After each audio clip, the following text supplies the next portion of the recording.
In this discussion video, we'll do an example involving a derivative graph and using a derivative graph to answer questions about the original function. So this is problem number 5 from worksheet 10, and we're given the graph of f prime of x. And it says that the tick marks are 1 unit apart. So for example, this is 1, and this is 2, and this is 3. These tick marks are really tiny. There's 1 here, 1 here, 1 here, and so on, even in the y direction. Those are tick marks 1 unit apart. Part A says find and classify the critical points. Critical points is just another way to say critical numbers of f. Okay, so we'll have to find all the critical numbers and determine are they local maxes, local mins, or neither. And in B, write the intervals where the function is concave up and concave down, and find the x values of any inflection points. I want you to first pause the video for 6 minutes to try this on your own. 4, 3, 2, 1, pause it and try it for 6 minutes.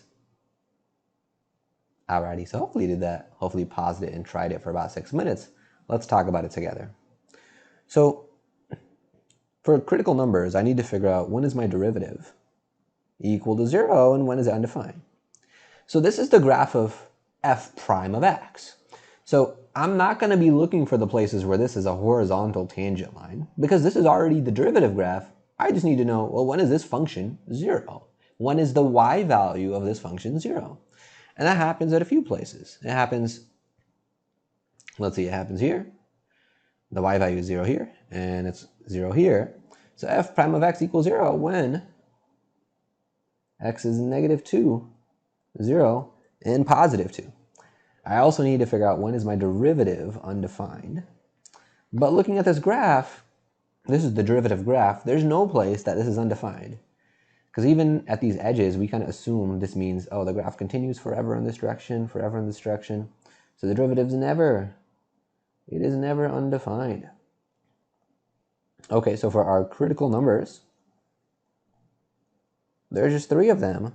We have x equals negative 2, x equals 0, and x equals 2. And one thing that we are usually careful to check when we are given the graph of original function, for critical numbers, remember, these have to be in the domain of the original function. But because this is our derivative graph, and this is defined everywhere, f prime, our derivative exists everywhere. In other words, f is differentiable everywhere. So that means f is continuous everywhere. F is continuous everywhere. So these values are definitely going to be the domain of the original function. Alright, so now to classify our critical numbers, we can make a number line. Okay, and I'll put a tick mark at each of those points, negative 2, 0, and 2.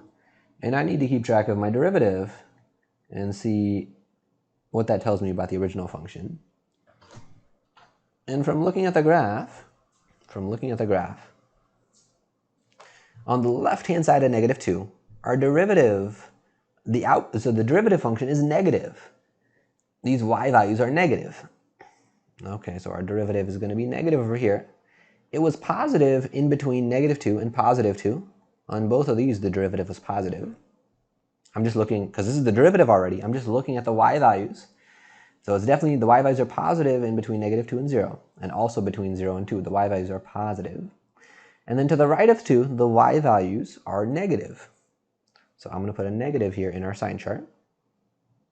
Okay, so when the derivative is negative, that means the original function is decreasing. So it's going to be going down. When the derivative is positive, that means the original function is going up. It's going to be increasing. All right. So this part of the question wanted me to classify each of these critical numbers, negative 2, 0, and 2, and say whether there's a max, a min, or neither there. So looking at these, we can see at negative 2, there's going to be a local min. Local min at x equals negative 2. Let me box that, and then I'll say the reason why. So local min at x equals negative 2, since the derivative, f prime, changes from negative to positive, so the original function f changes from decreasing to increasing. So because it changes from decreasing to increasing and our function is continuous there, that's going to be a local min. Okay, at 0, there is neither. So there is neither, let's put this in a different color, neither at x equals 0. And this is since f prime doesn't change sign. So this is the first derivative test that we're using. Okay, and finally at 2, there's a local max.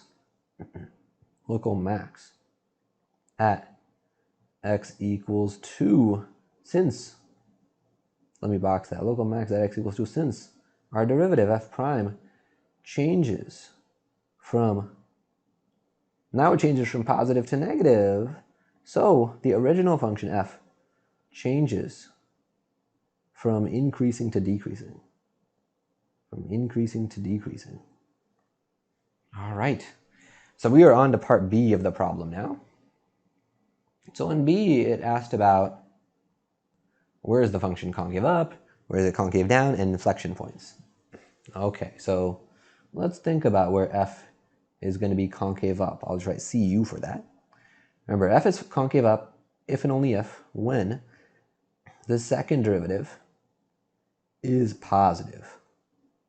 Okay, so the second derivative is the derivative of the first derivative. It's the derivative of this function. So when we're asking when is the second derivative positive, we're asking when does this function that I see here, when is its derivative positive? Well, its derivative is positive when this function that I see is increasing. Okay, so going back to what we've written, the second derivative is positive when this is equivalent to saying f prime, the first derivative, needs to be increasing. So that's what we're going to be looking for in the picture. So this happens, looking back to our graph, when is that function increasing? So it's increasing from negative infinity all the way up until this high point. That high point seems to be maybe negative 1.5. And it's also going to be increasing starting at 0 up until this high point, which seems to be maybe 0.9. Okay, so let's write those intervals. So this happens on the interval from negative infinity to negative 1.5 union the interval from 0 to 0.9. So that's where it's concave up.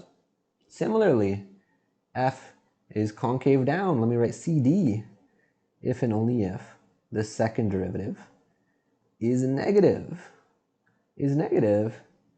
and that is equivalent to saying that f prime, the first derivative, needs to be decreasing. Because when this function, this is the derivative graph, when this is decreasing, its derivative, which is the second derivative, is going to be negative, and that's what we're looking for. Okay, so I just got to figure out when is this decreasing. Well, that happens from negative 1.5 to 0, and then from 0.9 onwards, it's decreasing. All right, so writing that down, this happens on negative 1.5 to 0, we said, and then union 0.9 onwards to infinity. Okay, so that is where the original function will be concave down. So now we're ready to write down the inflection points. Okay, so these are places where f changes concavity and it's also continuous. So in terms of what we've been noticing, we said our function is concave up when f prime is increasing. We said f is concave down when f prime is decreasing.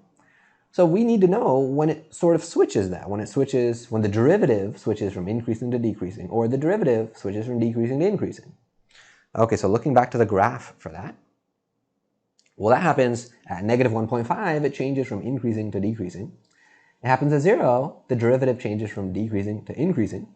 And it happens at 0.9, the derivative changes from increasing to decreasing. Okay, so these inflection points are those x values. They're negative 1.5, 0, and 0.9. So these are, just to reiterate, these are where f prime changes from increasing to decreasing, or vice versa, because that's where the second derivative will change from positive to negative, or vice versa. And the other part of being an inflection point is that our function needs to be continuous at each of these. And that we've already said. We already said earlier that because the derivative exists everywhere, because this is the derivative graph and it's defined everywhere. That means our original function is differentiable everywhere. And if our function is differentiable everywhere, it's continuous everywhere.